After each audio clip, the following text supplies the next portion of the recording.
welcome to episode 159 of Silver Lining for Learning, 21st century language instruction, an area where I'm researching today, a chat with YouTuber Polyglots. Now, this has a lot in the title, and we're going to have a lot in this episode. Lucas Bighetti and Fabricion Cararro are people who have learned over a dozen languages. Lucas with 16, Fabricion with 14, gives us 30 different languages in this hour. We're going to start off by having a conversation in Portuguese. No, I don't know. So both of them didn't start off learning a series of languages. It happened a little later in life. And I think it was Fabricio's grandmother who helped him learn Italian, which inspired him to learn more languages. And I think Lucas kind of were watching other people around him learn English, and he started learning English, and he became really passionate about not just learning languages, but teaching others about languages. And together they've combined forces in creating a little entity called Language Boost, which is boosting the languages of people around the world, whether they're learning as a hobby or learning for a career, learning to get into graduate school, whatever. We'll talk to them about the various reasons why people are, the motivations or incentives why people are learning languages. And in part, we're going to talk a little bit about generative AI and how ChatGPT can help you learn languages online. So we'll get to that as well. All the technologies out there, including YouTube, which we're right here, YouTubers around the world are now taking over the language education of many learners around the world are learning languages through YouTube polyglots like Fabricion and Lucas. So Fabricion, would you like to start and give us a little bit more bio about yourself? I think you're both born in Brazil, if I'm not mistaken. I don't think you're living there. I think you moved on to Europe and traveling the world, talking different languages, kind of like John Quincy Adams traveling through Europe as a teenager and then learning Swedish and learning Norwegian or whatever. So Fabricion, and then we'll go to Lucas and have a couple questions. Sure. Yeah, that's exactly what you said, Kurt. And you mentioned my grandma. When I was growing up, actually in Brazil, she's from an Italian descent, and she's Brazilian, but she grew up in an Italian colony in Brazil. So like a lot of the people around her, like her grandma and her grandpa, they would speak in Italian. But and when I was a kid, she would teach me some words, such as, for example, cuchara, which she told me, this means spoon. And I don't know, I just grew up with this thing that, oh my God, Italian is so beautiful. And I have my roots, my Italian roots. So I was very passionate about this language. I really wanted to start learning it at some point. I tried it a couple of times when I was maybe like 14, 15, but I was not serious about it. And I didn't know what I was doing, to be honest.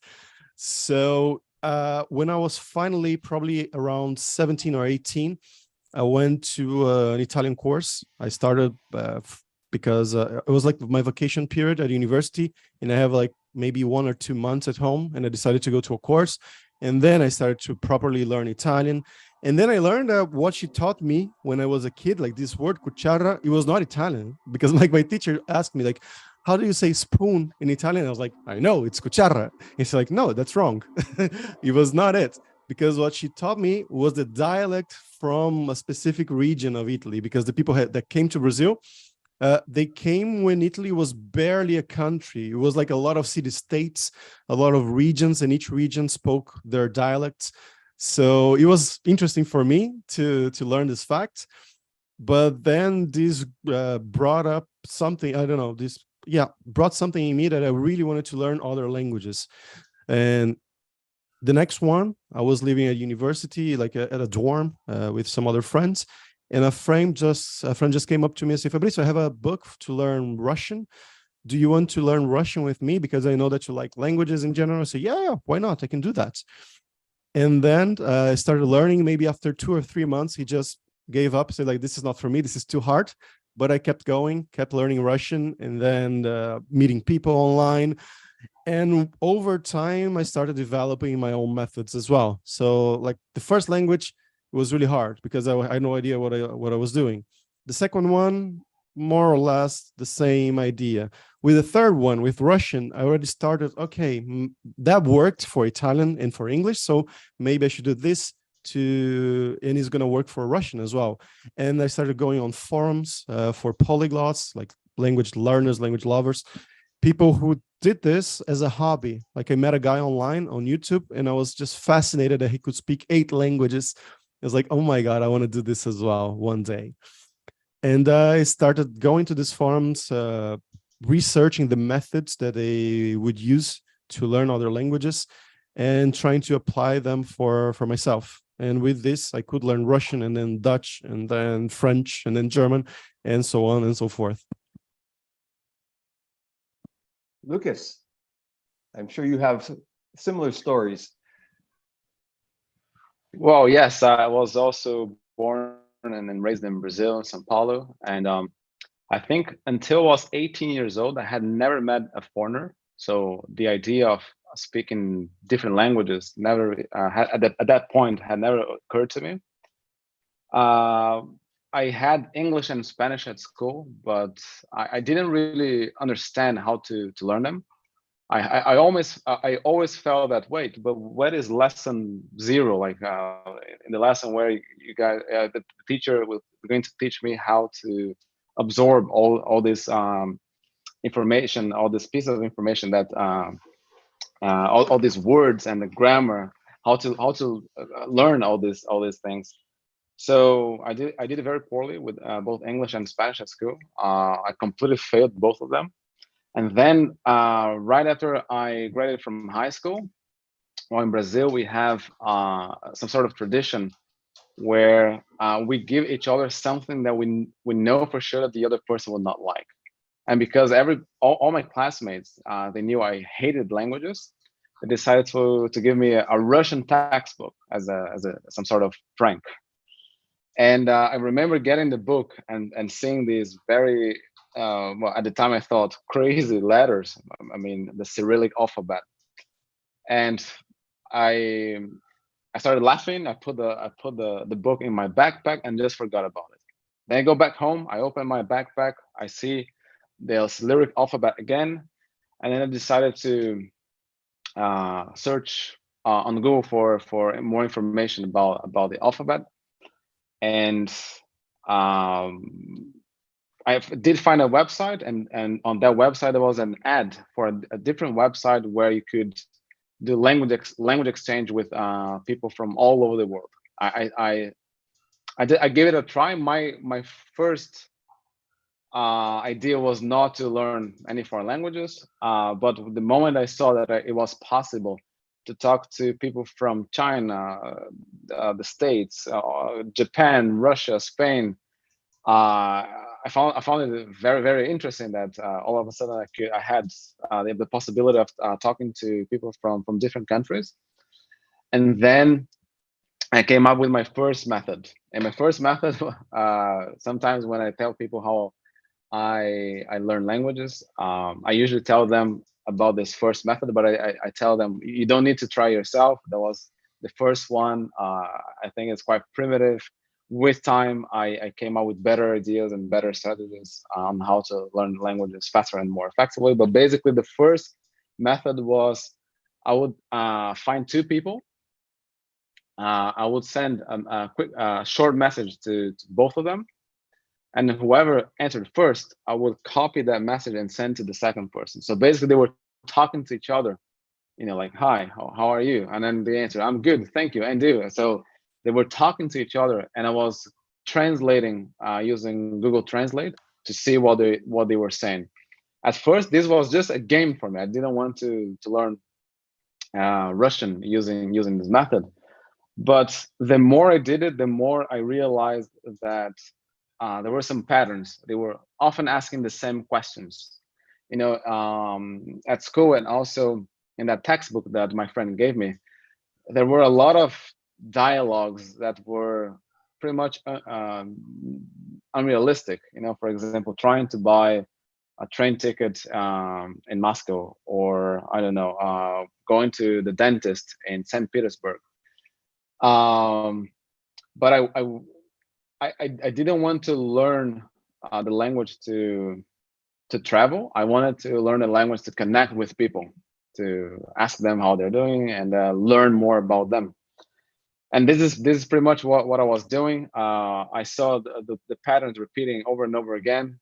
And after about 3 months, I was doing that with Russian mainly. And after 3 months, I thought to myself, you know what? I think I could try to answer these questions myself, because I've seen the same questions and the same answers over and over again.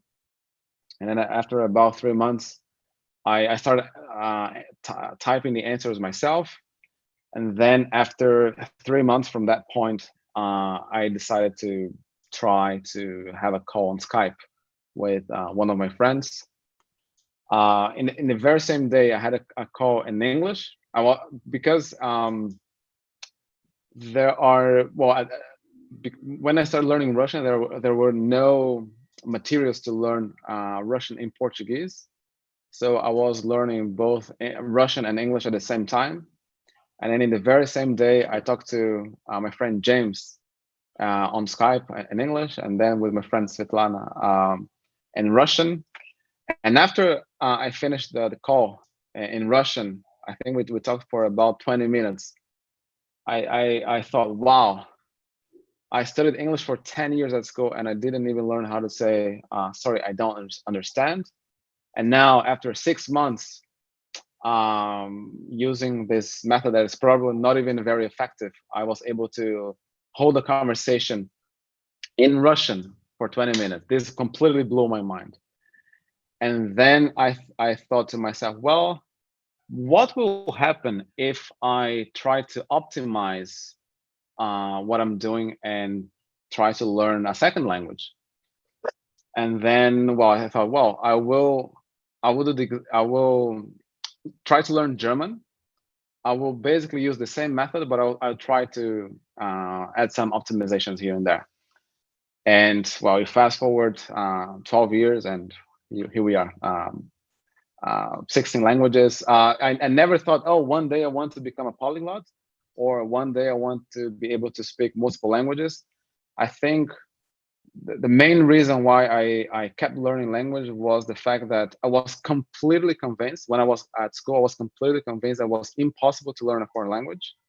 And then when I realized that the reason why I couldn't learn language at school was not because I was not talented, or as my teachers told me many times, wow, because I see you're good at math, physics, but languages is just not your thing. So yeah, you have to promise me that you will never choose a career for which you need languages, because I'm sorry, but that's not your thing.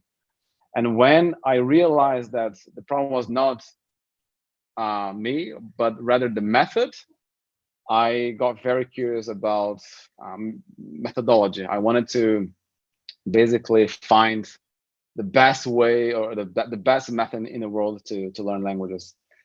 After 12 years, I can say that this method doesn't exist, but there are definitely principles that apply to basically everyone and every language. And this is mainly what I talk about on the YouTube, on the Language Boost YouTube channel, together with Fabricio. You So should we'll have said about that. this method exists and it's on Language Boost. So before I'll ask one question. I'll go to the others or audience here. But before I ask my question, could you tell us go through the languages so we have it in the recording, how many languages, what the languages are, and could you say hello to our loyal listeners in one or two of those languages? Sure. So my languages are Brazilian Portuguese is my native language. So oi, olá, tudo bem? Then I'd say probably English, Spanish, Italian. Like I learned was like my first language after English, let's say. Russian, Polish, so like привет, cześć. Then French, salut. German, Greek. The next one will be Turkish probably. Merhaba. Then Romanian, Hebrew, Dutch, and Croatian. So I'd say like the 10 first languages that I mentioned, I can speak at a B1 level or more. And the last 4, maybe an A2 level. So I don't speak them very well. or maybe I need to, I don't know, study them again for 1 week before I can be at a level that I was before. Quick Lucas. question. So when you say you know a language, is it that you can speak it? Can you read and write it? How do you define knowing a language? I'm just curious what B1 means. That's a very good question, Punya. So in my case, those are the languages that I know that I can have a conversation in. So for example, if I go to this country, I can go to a bar and talk to a person for, I don't know, 15 minutes, half an hour, 1 hour, have a beer at the bar and have a proper conversation.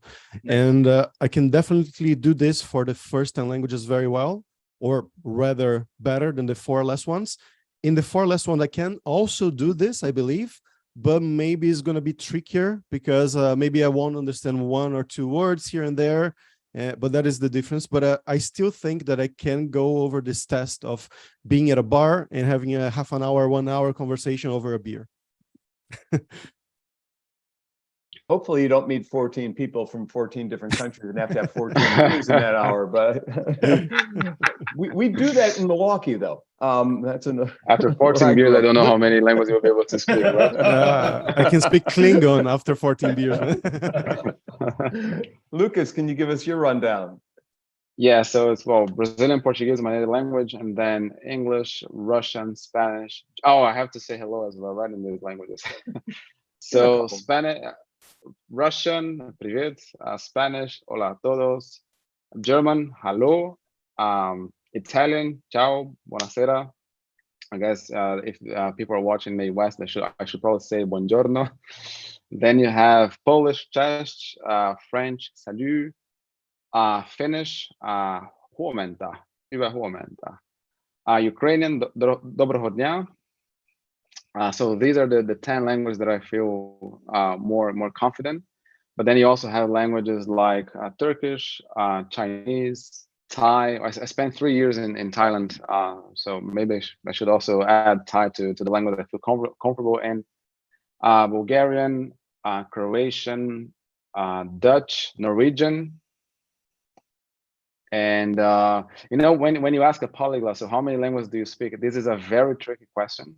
Yeah. Because, for instance, last year I spent 3 months in Armenia, and I was learning the language very intensely. I was basically speaking Armenian all day long, and then on the weekends I would go hiking with a group of Armenians, and I would talk to them all day long just in Armenian. But because Armenian is not similar to any other language that I speak, and because I completely stopped practicing Armenian, it will be very difficult for me now to hold a conversation in Armenian. But you know, just last year, I was, I guess, lucky enough to record myself talking to them in Armenian, so that at least I can watch myself speaking Armenian and say, oh, one day I spoke this language. But yeah, there are a few other languages that I studied. For example, Indonesian, Slovak. I did some Greek, some Hebrew as well.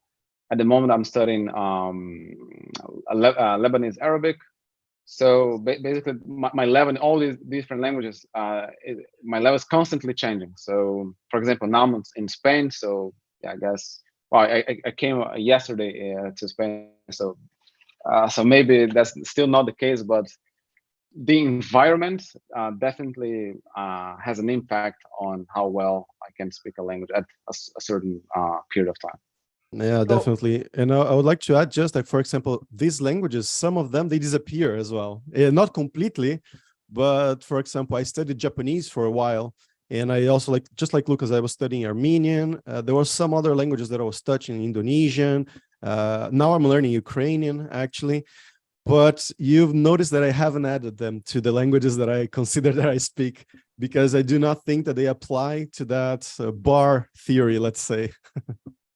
Yeah, but I do like the bar theory. I think that if you can hold a conversation with a native speaker, they don't have to slow down. They don't have to dumb down. You can have a fluent conversation. It doesn't have to be about Greek philosophy, right? But if you have just a normal interaction, a social interaction for, let's say, half an hour, I think you can definitely say that that you speak the language. Maybe not proficiently, maybe not perfectly, but yeah, I would consider it as a language that you speak. You know, We'll probably Puni, I know talk- you have a question. I just want to jump in as a comment.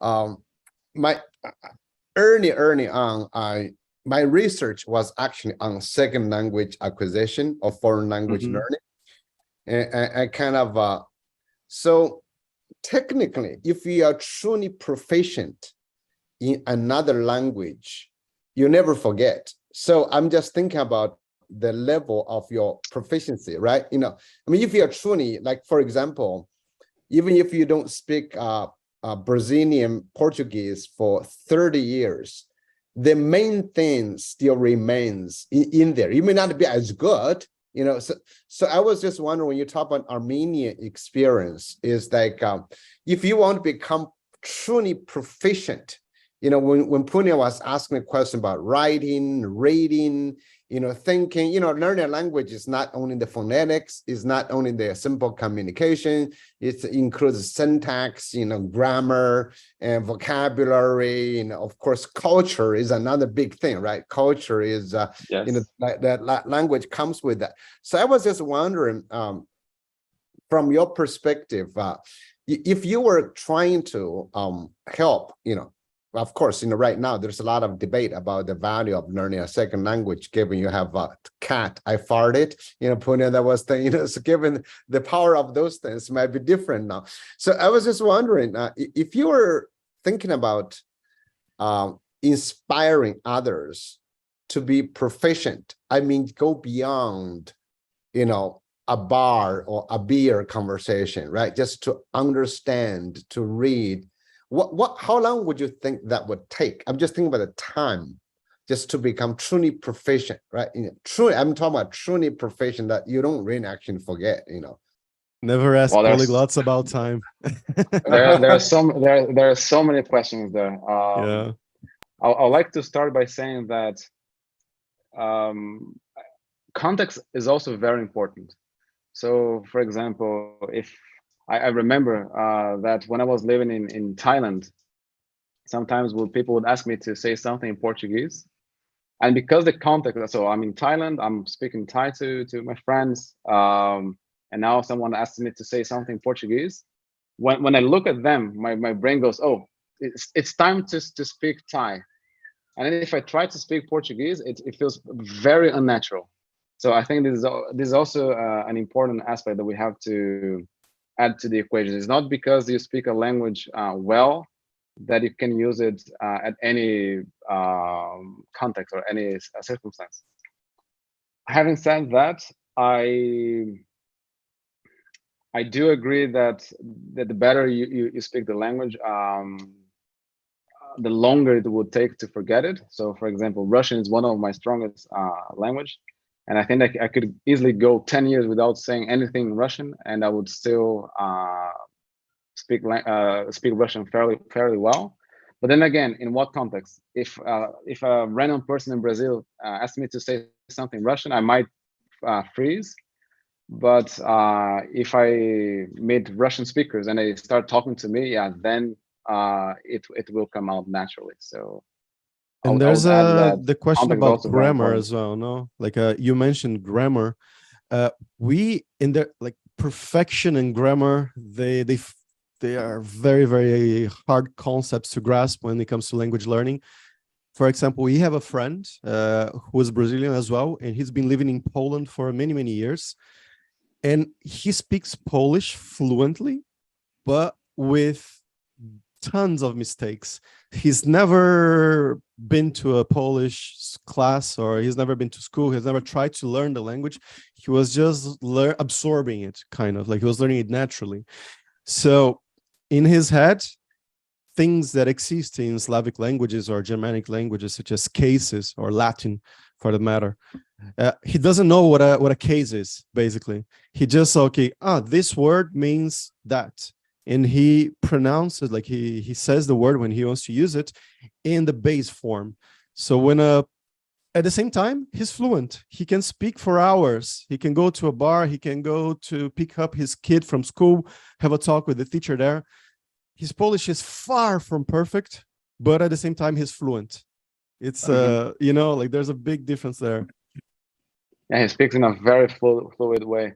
Now, going back to the question, how much time it takes is also a difficult question because, for instance, I think it could take a lifetime to learn Chinese, because here you're not only learning vocabulary, but also you're learning a different way of thinking.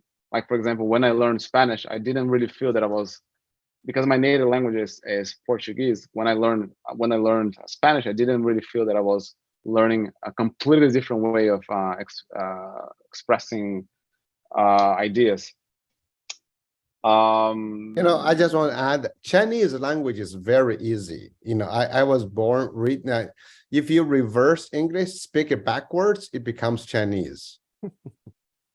Okay, so Carrie, sorry about that. Let's go to Punya's question. I'm gonna hold mine now, and I'll ask it in a two-part way. But let's go to Punya. Maybe Chris has something after Punya.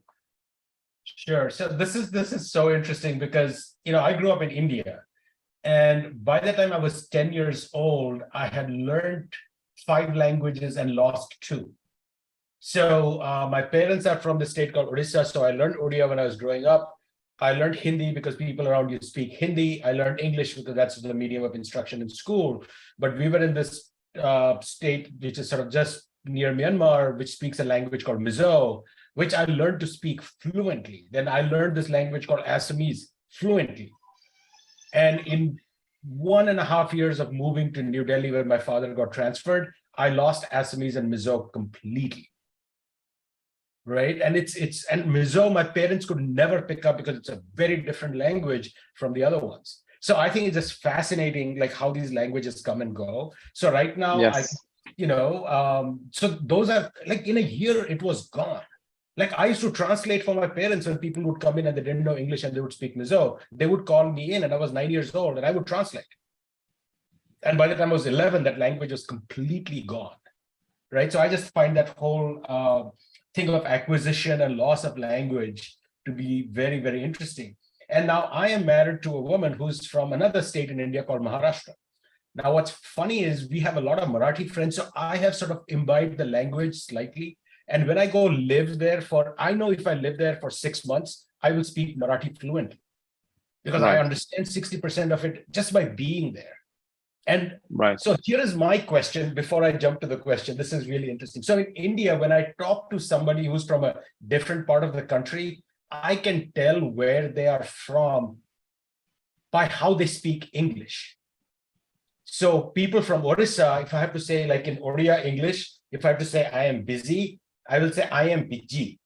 And the moment I hear that, I'm like, oh, this guy's from Odisha. I'm like fellow brother, right? And Marathi people speak English differently. So I'm just curious about how does your brain keep these accents separate? Because a large part of sounding authentic in a language is having that accent. And do you often mess up the accent in your head? Like you might use like a French way of speaking Portuguese. I don't even know what that means, but I know we can, all Indians can tell where another Indian guy is from, which part of like geographically where they're from, just by how they speak English, not what language they're speaking. And I find that really amazing. So I'm just curious about like how these accents and things stay separate in your head. And then I'll jump into the question from one of our guests, but I was just personally curious about this. I think that a lot of languages interfere in the way how I speak English because I constantly hear broken English. And for those who cannot see us, when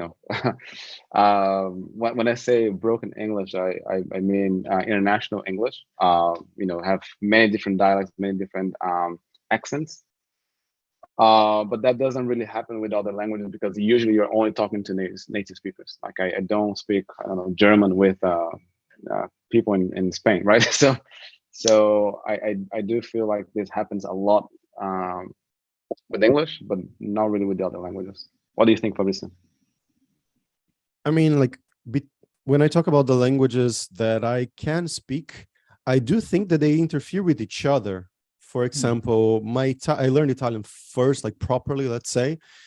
And when I started speaking Spanish, you clearly see the influence of Italian on my Spanish. And this is something that still happens from time to time, but less now because I've been living 5 years in Barcelona. So I speak Spanish very often.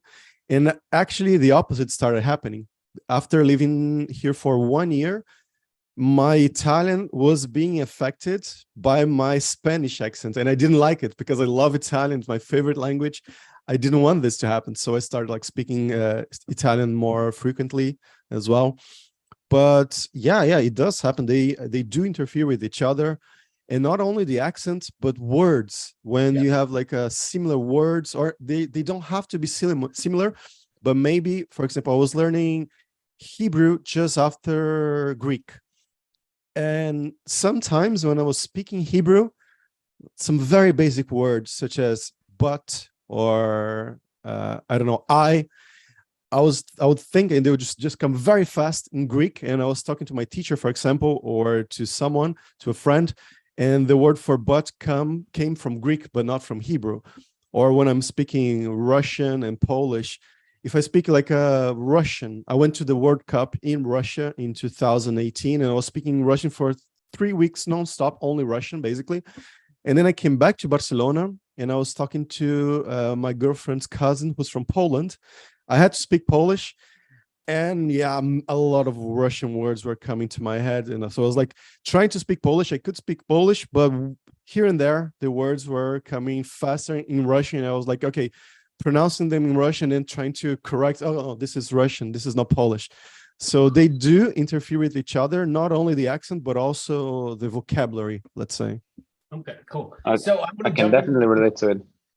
question. I just, because I thought everybody else's questions as well. So let me jump into the question from one of our guests, and I will expand that a little bit. So the question is, do you suggest learning a language via apps like Duolingo, recorded videos? So, I mean, you said you have some principles that you guys have developed, because we are essentially, this show is about education, right? So we were wondering if you could talk a little bit about your YouTube channel, what you're doing there, and what principles you've sort of figured out that might help others who want to learn languages. So people are using like things like Duolingo and so on, right? So just curious about that. Yeah. So I think Lucas can explain this a bit better, but I just want to add that I'm trying to use Duolingo for the first time in my life now to learn Ukrainian. I've been using it for 14 days in a row to learn this language. And my first impression after 2 weeks is that it's extremely repetitive in a boring way. So like they're not really, I mean, my first feeling is that they're not really trying to teach you a language, but they're trying to make you stay on their app the longest time possible. And that you can also like do more lessons, because I think they have a premium version as well. So you have to have the premium version in order to be able to take more lessons. So this is my first impression. I don't know if Lucas agrees or not, but it's a fun game, but I wouldn't recommend learning a language using Duolingo based on these 2 first weeks. Maybe my idea is going to change, because my challenge is like learn Ukrainian with Duolingo in 50 days. So maybe after 50 days, I'm going to have a different idea. But right now, this is what I can say about Duolingo itself. Thank you. Well, I said in the beginning that the perfect method doesn't exist.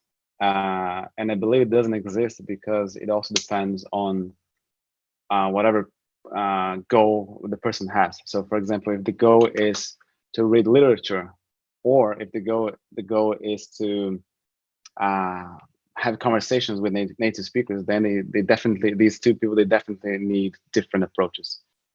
Having said that, I do think that there are some principles, as I said. So for example, one of them is understanding comes before speaking or writing. So reading and listening. So the input comes before speaking, and writing would be output.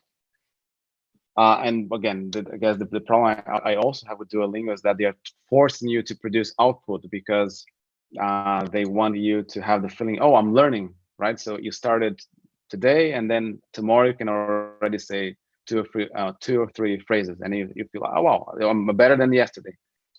But the problem with that approach is that if you force output too early, you still don't have the language within you, right? So you're trying to output something that is not there. So, well, Fabrice and I have been optimizing the approach, the strategy, the method that we use to learn languages. And the current method is essentially learning a large number of words, or maybe I should rather say to study a large number of words.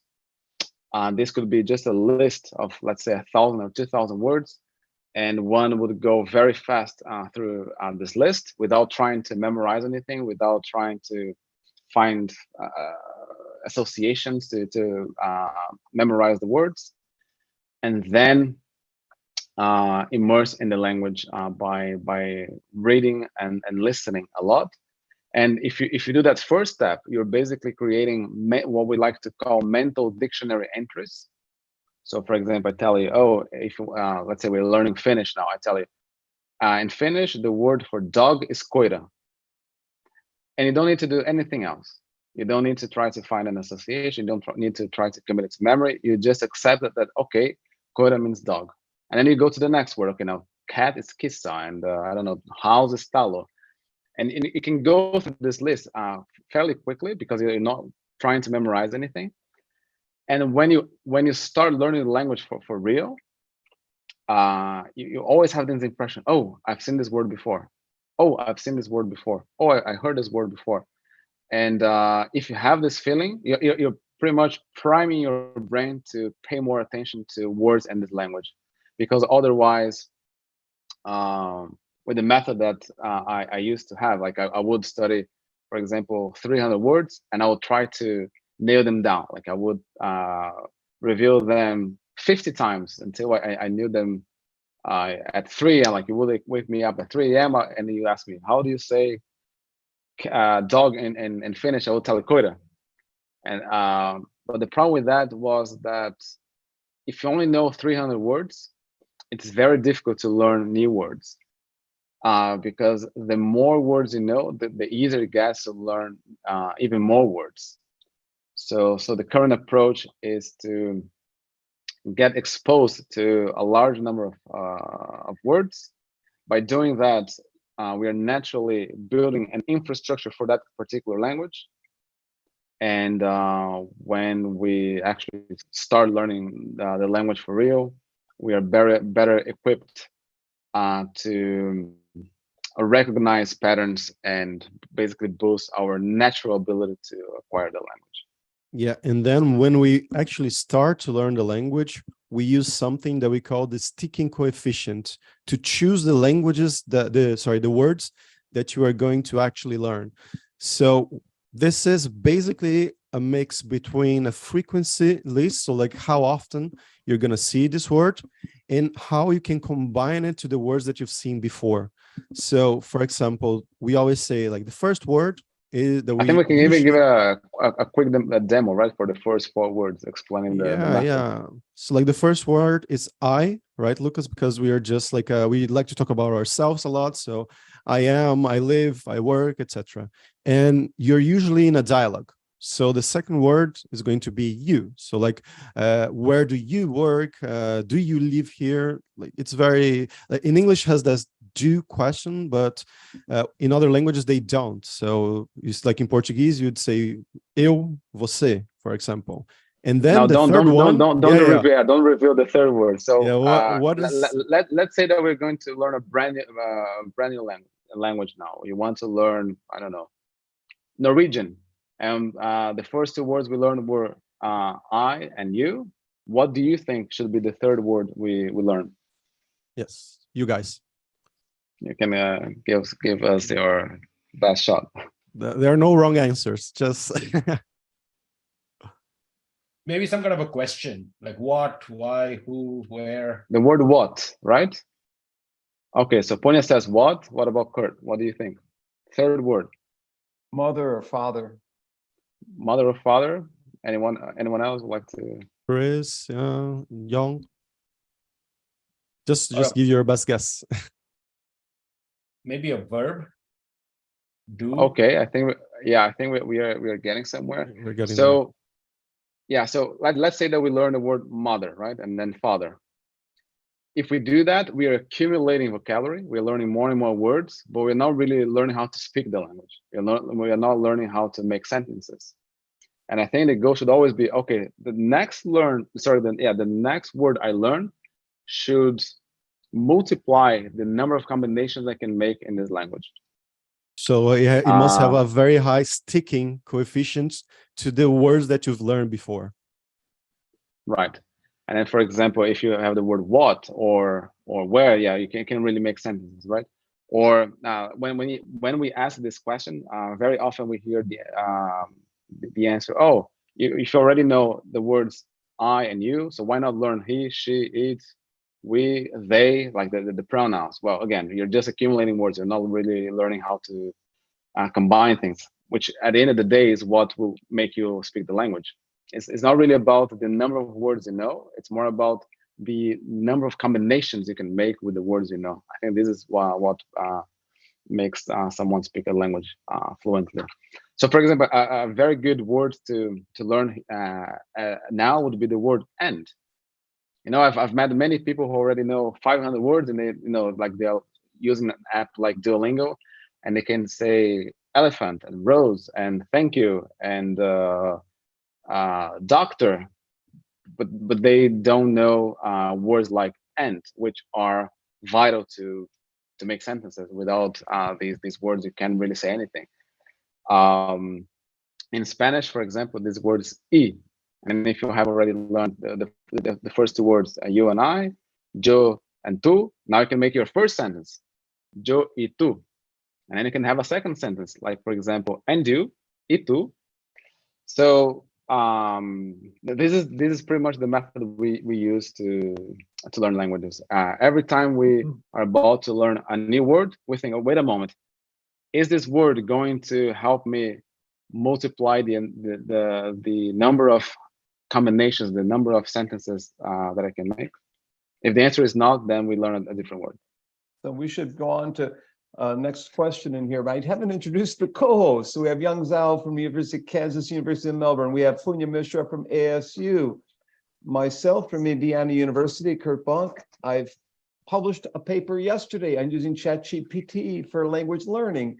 And I had one last month on using Duolingo, and another one about to come out, and others. If you write to me, I'll send them to you, anyone listening here, or go to publicationshare.com. Our next question is going to come from Chris Dede at Harvard. Chris, would you like to jump in here? Sure. I am by no means an expert on languages, but I have the privilege of working with a colleague, Professor Nicole Mills at Harvard, who's head of the Department of Romance Languages and who teaches the introductory French course. So I'm going to channel what Nicole knows. If you think about a native language, a language that you know really deeply because you grew up with it, it's a way of thinking. It's not totally. It's not just a set of sounds and symbols that are one way of saying a word, and then in a different language, the sounds and symbols are different, but the word is the same. I mean, that's true for a limited number of things, but really, languages are deeply shaped by culture and context. And if you understand the culture and the context, you understand the kinds of thinking that the language enables and the kinds of thinking that the language doesn't. And I think a clear example of this for me is that some languages, many objects are gendered, and other languages they're not. I mean, that's a way of thinking for sure, if you think of objects as having a gender associated with them. So what Nicole does, and I've aided with this research, as have others, is use virtual environments to create context and to suggest culture. And now with large language models, you can interact with agents inside of those virtual environments that are good at recognizing what you're trying to say in either your native language or the language you're trying to learn, and they're good at responding with something that's at least a reasonable approximation. It's one of the things that large language models actually do well.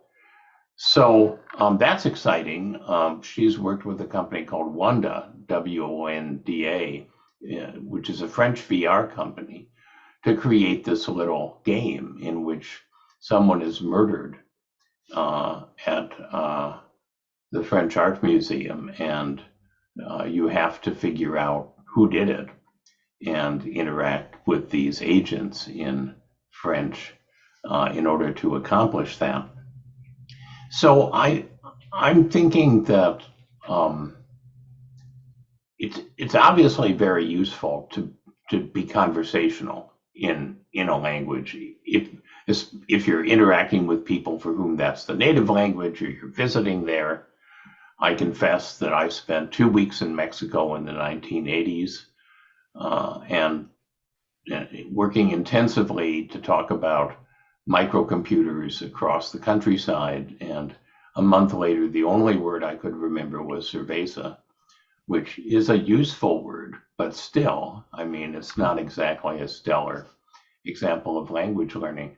But I wonder if some of these languages, I'm finally getting to a question here, okay? I've run around the barn 3 times to talk about language, context, culture, and thinking, and now I'm getting to a question, which is, if you've learned, it sounds like you've learned some of these fairly deeply, and so you're in a sense, you're thinking in a different way when you are articulating things in that language. Do you think that you now have a menu of ways of thinking that gives you an edge, if you will, over somebody that's just monolingual like me? Very interesting question. I would like to start. Is that okay? So you mentioned gender, right? So in English, words, nouns don't have gender. Even though the concept exists in the language, right? So we have the words he and she, so the concept exists in the language. And of course, as you're studying different languages, you come across different grammar structures. But I think the biggest challenge is understanding how people use different languages, use different words to describe the same thing. For example, if you start learning Russian and Portuguese and you ask people, oh, hey, how do you say friend? The person who speaks Portuguese will tell you, oh, this is amigo in Portuguese. And in Russian, they will say it's drug. The thing is that a friend, an amigo, and a drug, they are completely different things. So, and this is something that they only realize later, because you might hear someone saying, no, but he's not my drug. And I think, but wait a moment, I thought drug was friend, and he is your friend. And then you realize that in Russian, the word friend is used to highlight someone that is really special to you, and someone who is really close. And whereas everyone else is just acquaintances. And in Portuguese, we do the exact opposite. And in Portuguese, we call everyone friend. And then, for example, if I say, oh, Fabricio is my coworker, then I'm basically translating that, oh, I don't like Fabricio. And therefore, I give him, I don't know, a title. He is my neighbor. He is my colleague. And I think that these differences are difficult to pick, difficult to learn. But once you do learn them, you definitely start paying attention to these differences.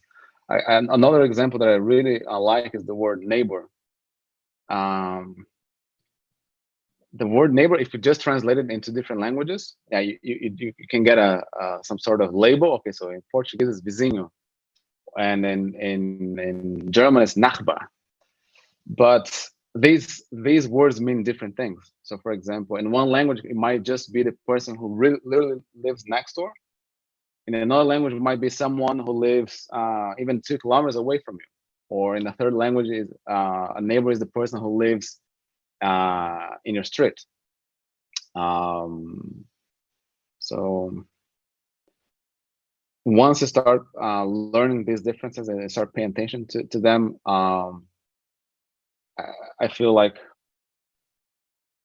your perception changes, as Yeah. opposed to someone who only speaks one language.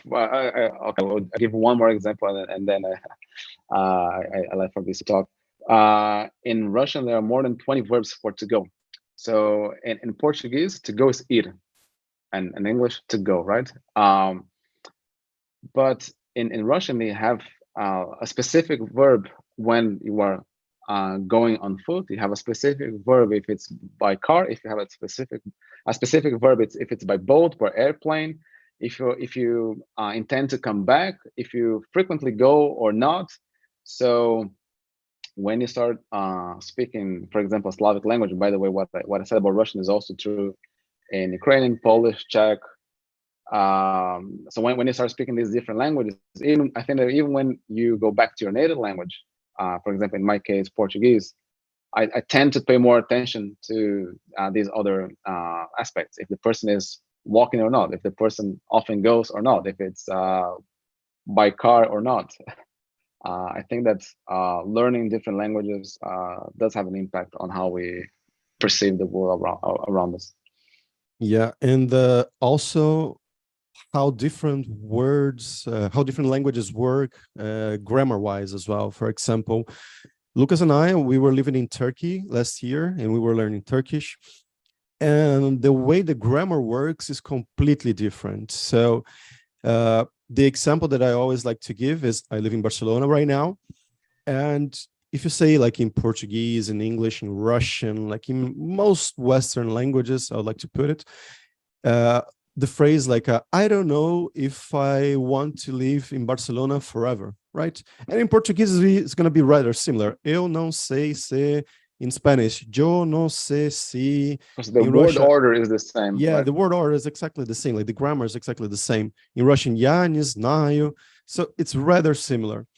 Whereas in Turkish, it would sound more or less like eternity until, which is forever. Barcelona in, to live, wanting, not wanting, no, not I.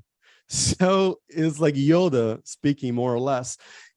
So when you're speaking a language such as English, Russian, Portuguese, Spanish, French, when the person starts talking, like, yo no sé, I don't know, eu não sei, you're already preparing your brain to, okay, he's going to talk about something that they don't know. But when a Turkish person is speaking and you're trying to listen to them, they start with eternity or with Barcelona. You don't know what they're talking about until they get to the verb at the end of the sentence.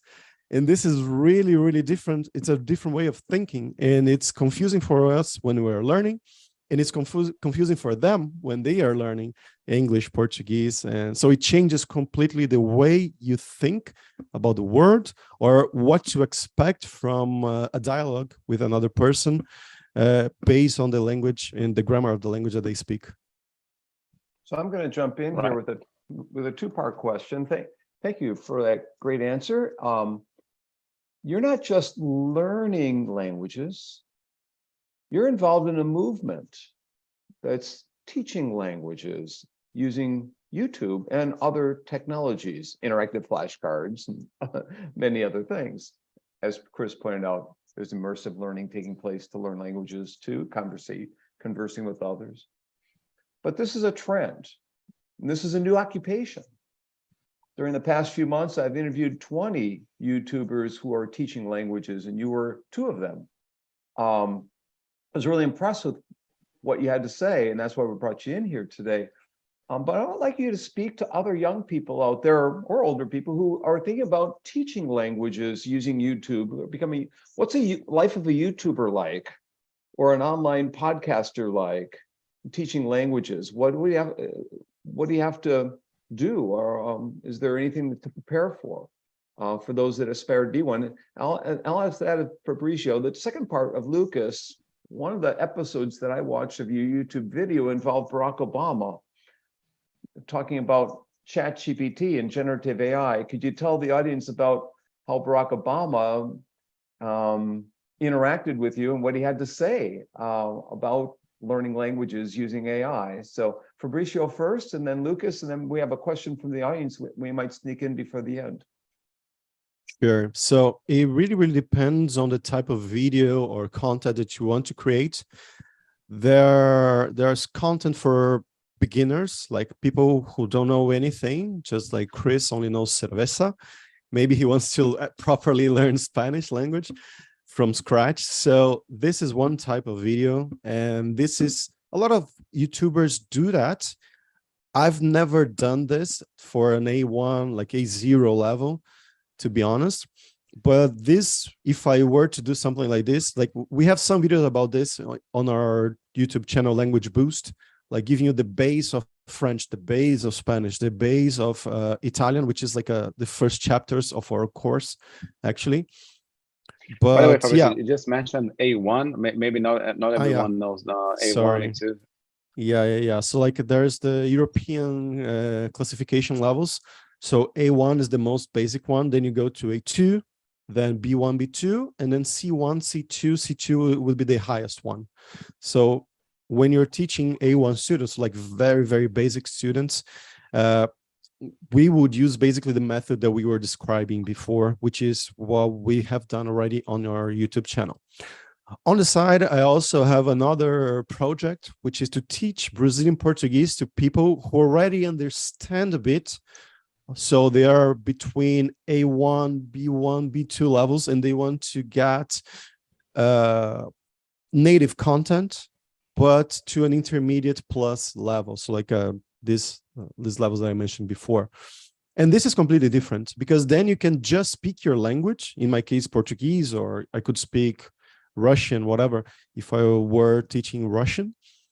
And you just have to adapt the speed. So you speak slower and you adapt the words that you use. So when I speak to Lucas in Portuguese, I speak using my dialect, let's say, that I used with Lucas, which is different to the dialect that I used to speak with my mom or to my boss, for example.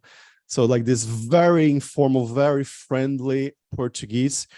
This is what I try to convey on this page, but also not trying to overdo it, because there are some slangs that only people from São Paulo, from our city know.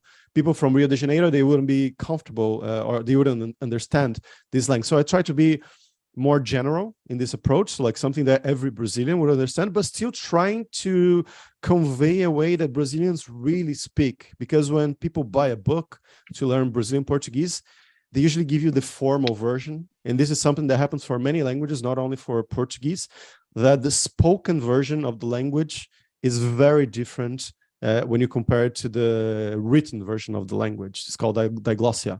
Yeah. I'll interrupt you there. So we're getting near the end here. Can you give us a sense of how long the typical YouTube broadcasts run? Are they 20-minute sessions, half hour? And how many have you done? And how long does it take to prepare them before we go to Lucas answering the other question? Just so quickly, yeah, sure. So like the videos for YouTube, I try to keep them under 15 minutes. So around 10, 12, 8, this is a good number. And to prepare them depends on what I want to talk about. If it's something that it's in my head, I can just like turn on the camera, record it. Like let's say I record 15 minutes. This is gonna be a final video of 10 minutes, 12 minutes, something like this after editing. And editing takes maybe 3 or 4 times longer than recording. So if I took 15 minutes to record it, I'm going to take 1 hour to edit this video, something like this. How many have you guys done? For Language Boost, plenty. I cannot tell you a number, to be honest. I think more than 400. More than 400. Okay, Lucas, tell us about the ChatGPT story. Sure.